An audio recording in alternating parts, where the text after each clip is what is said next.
It's too late now.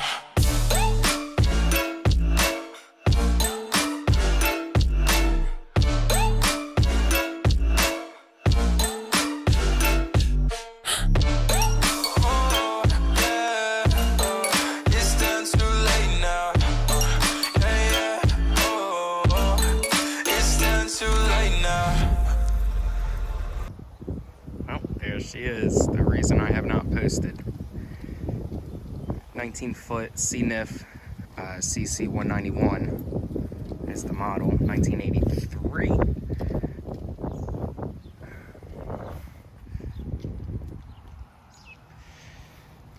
Swapped out the 115 stock Evinrude with the 90 horsepower. This is a 1986 90 or C90 Yamaha. Did the new lower on it. 17-inch pitch or 17 pitch prop on it. Redid the head, water jacket. Was looking at repowering it. The quote that I got is 15 grand for a 140 Suzuki, which is max HP for this Transom, which I actually just redid the Transom too. So this thing's rock solid. Pouring Transom, RJ 66061 or something like that, or 6011 I think it is. I still have to finish up here. This isn't really structural, but I have to do up there. It's all ready for the pouring. It took about 6 gallons just for the lower portion. But back to the Suzuki, it's just, I think it's gonna be too much weight for it. So my plan is to buy a new power head for this, since we are down on compression. I could rebuild it, but bolts break on it really easy. So get a new power head and then tune it for around 115, 120 horsepower. And so I will get the weight benefit of this motor while having decent horsepower, where that 20 additional horsepower isn't really gonna make up for the additional weight of the 4-stroke. Original console, that's getting redone this year. It's gonna get 5 inches longer. And down where the batteries are, that's got to get put down so I can put the floor in there. So basically it's going to hold a little head in there.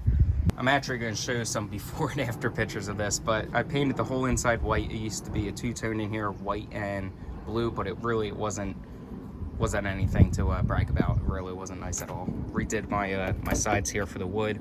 That's cedar. I'm just seeing how it's going to hold up. Probably not great. I do have my original teak that I did plain down. And then redid with linseed oil. So when these go, I will probably switch them back out to the teak ones, which is original with the boat. It needs to get refoamed. So basically I dug out all the foam that was waterlogged. So there's no foam any place on the boat, but that's okay, because eventually all the floor has to come up. Everything, it has to be all the way back down to the hull of it. It needs to be marine caulked, because I take on about 10 gallons of water an hour. So it needs to be completely recaulked. And then, like I said, the underneath needs, like under here, the floor needs to drop all the way down to the bottom of the hull, so you have enough leg room in there. And then the batteries, I have one battery back here, and then one's actually up here now, which is not original either. So one battery sits back there. I want to put a 20-gallon freshwater tank on here, and then it's going to get another 10 to 20-gallon fuel tank. I'm going to run dual fuel tanks right now. The original one is under this middle section here. It's 24 gallons. It does all right, but I usually, one day on the water, I usually burn through that whole tank. So the idea with the 10-gallon would be, that tank ends roughly like right here, would be to add all the way up to basically where the front of that battery is. And then you can see all the space in here. So this would be where you would put your legs, but it doesn't focus on there. This would be where you put your legs. Toilet will sit back there. So it's going to be tight, but it should be able to be done. And then I think the biggest thing that I changed on the boat is, since it's an 83, it wasn't very efficient on space. So what they did is, I'm going to have before pictures of what it looked like before. I extended the deck. It's technically 8 inches, but after you build it out for structure wise, you get about 6 inches of extra deck. You can actually see this is where it ended before, where all the new diamond plate is. So it's back another 6 inches. back here, this was a deck that you couldn't stand on. Now it can support full weight. If you want to stand on it, jump on it.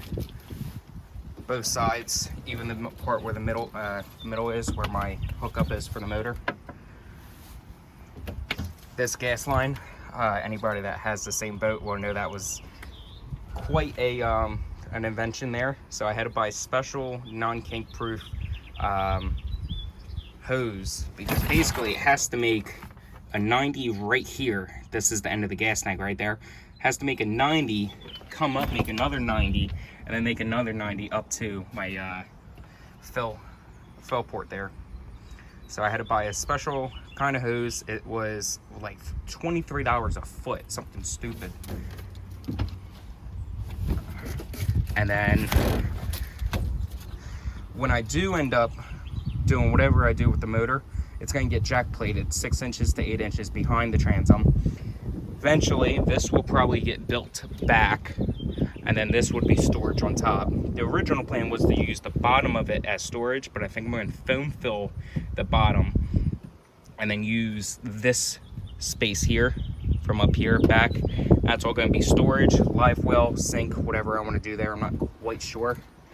I will say the extra 6 inches does make it feel like such a bigger boat. And then I think the biggest addition is up here. So I'm doing solar panel testing. And then you're going to see some anywhere from 3 to 5 foot waves coming up.